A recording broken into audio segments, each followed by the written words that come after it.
By replacing the password with your mobile phone, completely new possibilities open up, such as utilizing others to confirm your identity. We call this feature peer verification.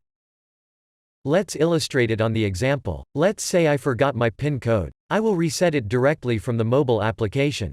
Because the security policy is configured, that biometry is not enough. After successfully verifying my Face ID, the application asks to show the generated QR code to my manager.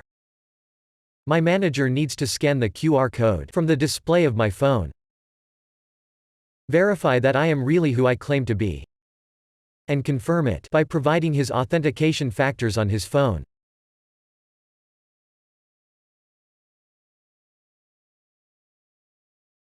After successfully verifying my identity by manager, I can continue with the process and define a new PIN code.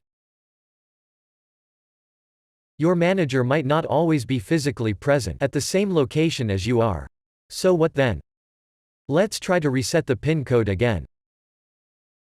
After successfully verifying my authentication factors, as required by the security policy, such as Face ID, location, phone ownership, phone status and so on, the application again generates the QR code. The QR code is also logged in the management dashboard. Thus the manager can validate the identity of the user in other ways, such as via the phone call, and then confirm the identity by scanning the QR code in the management dashboard. The management dashboard shows the location of the requesting user and another information that may help in deciding that is the correct user.